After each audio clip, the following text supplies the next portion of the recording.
ரொம்ப அழகான, ரொம்ப அமைதியான ஒரு ராஜ்யம். அந்த ராஜ்யத்தை ஒரு மன்னர் ஒருத்தர் ஆண்டுக்கிட்டு வந்தார். எல்லாமே நல்லா தான் போய்கிட்டு இருந்துச்சு. ஆனால் மன்னருக்கு ஒரு சின்ன பிரச்சனை இருந்துக்கிட்டே இருந்துச்சு. என்னென்னா, அவருக்கு அதிகப்படியாக கோபம் வரும். எப்போவுமே அவருடைய எமோஷன்ஸை அவர் கண்ட்ரோல்லே வைக்க மாட்டார். இதனால் என்ன ஆகுதுன்னா, நிறைய மக்கள் சின்ன சின்ன தப்புகள் செஞ்சால் கூட அதுக்கு பெரிய பெரிய தண்டனைகளாக கொடுத்துருவார். எதையுமே யோசிக்க மாட்டார். உடனே ரியாக்ட் பண்ண ஆரம்பிச்சிருவார். இப்படியே நாட்கள் கடந்து போய்கிட்டு இருந்துச்சு. ஒரு சமயம் அந்த நாட்டுக்கு ஒரு துறவி ஒருத்தர் வந்தார். அவரை மகிழ்விக்கணும், அந்த துறவிக்கு மரியாதை செலுத்தணும் அப்படிங்கிறதுக்காக மன்னர் அவரை அரண்மனைக்கு கூட்டிகிட்டு வந்தார். கூட்டிகிட்டு வந்து ஒரு ராஜ விருந்து ஏற்பாடு பண்ணியிருந்தார். அந்த விருந்தில் எல்லாமே சுவையாக தயார் பண்ணி வச்சுருந்தாங்க. இப்போ எல்லாரும் சாப்பிட்றதுக்கு தயாராக இருந்தாங்க. சாப்பிட்றதுக்கு முன்னாடி எல்லாருக்குமே சூப் வந்து பரிமாறப்பட்டுச்சு. இப்போ எல்லாரும் சூப் குடிச்சிக்கிட்டு இருந்தாங்க. அப்போ திடீர்னு ஒரு சத்தம். என்னன்னு பார்த்தா, மன்னர் அவர் கையில் வச்சுருந்த அந்த சூப்பை கீழே கொட்டிட்டாரு. கொட்டிட்டு அதில் ஒரு சின்ன ஒரு பூச்சி விழுந்திருக்கு. இதை கூட கவனிக்காமல் நீங்கள் என்ன பரிமாறிக்கிட்டு இருக்கீங்க அப்படின்னு சொல்லிட்டு அந்த பரிமாறின மனிதரை கூப்பிட்டு கண்டபடி திட்ட ஆரம்பிச்சிட்டாரு. இது எல்லாத்தையுமே அந்த துறவி பார்த்துக்கிட்டு இருந்தவர், அட விடுங்க, சின்ன விஷயம் தானே, ஏதோ தவறுதலாக ஒரு பூச்சி விழுந்துருச்சு, அதுக்கு பதிலாக வேறு சூப் பரிமாற சொல்லலாம், அதுக்கே இவ்வளோ கோவப்படுறீங்க அப்படின்னு சொல்லிட்டு மன்னரை ஆசுவாசப்படுத்துகிறாரு.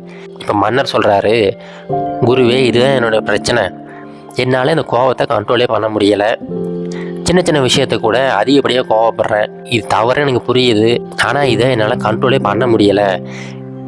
உங்களால் முடிஞ்ச உதவி செய்யுங்க அப்படின்னு சொல்லிட்டு அந்த மன்னர் அந்த துறவிக்கிட்ட உதவி கேட்குறாரு. இப்போ அந்த துறவி என்ன சொல்கிறாருன்னா, இங்கே பாருங்கள், எல்லா மனிதர்களுக்கும் கோபம் வரத்தான் செய்யும். ஆனால் எந்த ஒரு மனிதன் அந்த கோபத்தை சரியானபடி கட்டுப்படுத்தி ஒரு ஆக்கப்பூர்வமான விஷயத்துக்கு பயன்படுத்துகிறானோ அந்த மனிதன் தான் வாழ்க்கையில் அடுத்த கட்டத்துக்கு போக முடியும். அதை விட்டுட்டு உணர்ச்சி பூர்வமாக எப்போவுமே அந்த கோபத்தின் வழியாக முடிவெடுத்துக்கிட்டே இருந்தோம்னா கண்டிப்பாக நம்ம அடுத்த கட்டத்துக்கு போகவே முடியாது. அதுக்கு பதிலாக நம்ம வாழ்க்கையோட கீழ் மட்டத்துக்கு போய்கிட்டே இருப்போம். இதுக்கப்புறம் நீங்கள் ஒன்று பண்ணுங்கள், உங்களுக்கு எப்போல்லாம் கோபம் வருதோ அப்போல்லாம் ஒரு கொஞ்ச நேரம், ஒரு 10 வினாடியாவது டைம் கொடுங்க. அந்த டைம் முடிஞ்சதுக்கப்புறமா நீங்கள் முடிவெடுக்க ஆரம்பிங்க. நீங்கள் கொடுக்குற அந்த டைம் இருக்குது பார்த்தீங்களா, இந்த டைமுக்குள்ளார நீங்கள் உணர்ச்சி பூர்வமாக எடுக்கிற அந்த முடிவு மாறுறதுக்கு அதிகப்படியான வாய்ப்பு இருக்குது. அதனால் இதுக்கப்புறம் நீங்கள் எப்போல்லாம் எமோஷனல் ஆகுறீங்களோ, எப்போல்லாம் நீங்கள் எமோஷனலாக ஒரு முடிவு எடுக்கிறீங்களோ அந்த சமயத்தில் அந்த 10 வினாடி அப்படிங்கிற அந்த டைமை கொடுங்க. அதுக்கப்புறமா முடிவெடுங்க. முடிஞ்சால் அந்த 10 வினாடி அப்படிங்கிறத கொஞ்சமாக அதிகரிக்க கூட செஞ்சுக்கலாம் அப்படின்னு சொல்லிட்டு ஒரு சின்ன ட்ரிக்கை மன்னருக்கு அந்த துறவி சொல்லி கொடுக்குறாரு. அன்னையிலிருந்து மன்னர் எப்பப்பெல்லாம் கோவப்படும்னு நினைக்கிறாரோ அப்போது ஒரு 10 வினாடி வெயிட் பண்ண ஆரம்பிச்சிட்டாரு. வெயிட் பண்ணி அதுக்கப்புறமா கொஞ்சம் நிதானமானதுக்கப்புறமா முடிவெடுக்க ஆரம்பிச்சிட்டாரு. இதனால் அவருக்குள்ள நிறைய மாற்றங்கள் ஏற்பட்டுச்சு. நல்ல நல்ல மாற்றங்களாக இருந்துச்சு. அங்கே இருக்கிற மக்களுக்குமே மன்னரை பிடிக்க ஆரம்பிச்சிருச்சு. ஒரு சில மாதங்கள்லேயே அவர் கோவப்படுறது கொஞ்சமாக குறைய ஆரம்பிச்சிருச்சு. எல்லா விஷயங்களையும் நல்லா ஆழ்ந்து யோசித்து ரொம்ப ஆராய்ஞ்சு அதுக்கப்புறமா முடிவெடுக்க ஆரம்பிச்சிட்டாரு.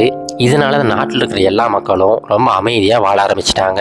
இப்போ மன்னர் என்ன நினைக்கிறாருன்னா, நான் இப்படி மாறினத்துக்கு அந்த துறவி தான் காரணம், கண்டிப்பாக அவரை பார்த்து நன்றி சொல்லணும் அப்படின்னு சொல்லிட்டு துறவியை போய் சந்திக்கிறாரு. சந்தித்து, குருவே, அன்னைக்கு நீங்கள் சொன்ன அந்த ஒரே ஒரு சின்ன விஷயந்தான், அதை நான் இப்போ கடைபிடிச்சிக்கிட்டு வரேன். இப்போ என்னுடைய வாழ்க்கையில் நிறைய மாற்றங்கள் ஏற்பட்டிருக்கு. இதன் மூலமாக என்னுடைய நாட்டு மக்களும் நல்லா இருக்காங்க. நீங்கள் சொன்ன அந்த அட்வைஸுக்கு ரொம்ப நன்றி அப்படின்னு சொல்லிட்டு அந்த துறவிகிட்ட நன்றி சொல்கிறாரு. உடனே அந்த துறவியுமே, கண்டிப்பாக மன்னா, நான் சொன்னதை நீங்கள் செஞ்சீங்கல்ல, அதுவே ஒரு பெரிய விஷயந்தான். இதுக்கப்புறமும் அதே ஃபாலோ பண்ணிக்கிட்டு இருங்க. இந்த விஷயத்த வேறு யாரெல்லாம் கோவப்படுறாங்களோ அவங்க எல்லாருக்கும் நீங்கள் சொல்லிக் கொடுக்கணும். இதுக்கப்புறம் வர சந்ததிகளுக்கு கூட நீங்கள் சொல்லி கொடுத்து வளங்க. கண்டிப்பாக உங்கள் நாடு பல ஆண்டுகளுக்கு நல்லபடியாக இருக்கும் அப்படின்னு சொல்லிட்டு ஆசீர்வதித்து அனுப்பி விடுறாரு. இப்போது அந்த கதையில் வந்தது போல தாங்க, நாமுமே நிறைய நேரங்களில் ஒரு சின்ன விஷயமா இருக்கும், ஆனால் அந்த டைமில் அதிகப்படியாக கோவப்பட்டிருப்போம். ரொம்ப எமோஷ்னலாக நம்ம முடிவு எடுத்திருப்போம். அந்த முடிவு நம்ம வாழ்க்கையை புரட்டி போகிற அளவுக்கு மிகப்பெரிய மாற்றத்தை கூட ஏற்படுத்திடும்.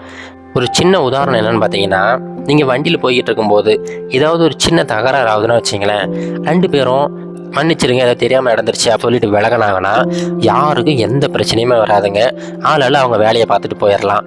வண்டிக்கு ஏதாவது அடிபட்டு இருந்துச்சுன்னா கூட இன்சூரன்ஸில் கவர் பண்ணிக்கலாம். அப்படி இல்லைன்னா உண்மையிலே தவறு யாருன்னு சொல்லிட்டு ஆராய்ஞ்சு அவங்ககிட்ட அதை மாற்றி கொடுக்க சொன்னால் அவங்க மாற்றி கொடுத்துருவாங்க.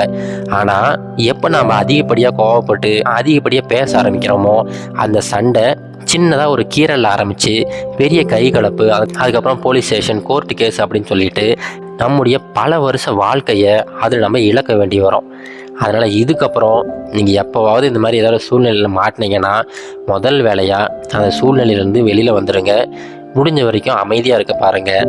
கொஞ்சம் நேரம் பேசாமல் இருந்து அந்த சூழ்நிலையை எப்படி அணுகலான்னு சொல்லிட்டு சரியானபடி அணுகுனீங்கன்னா எவ்வளோ பெரிய பிரச்சனையாக இருந்தால் கூட ரொம்ப சுலபமாக தீர்த்துடலாம்.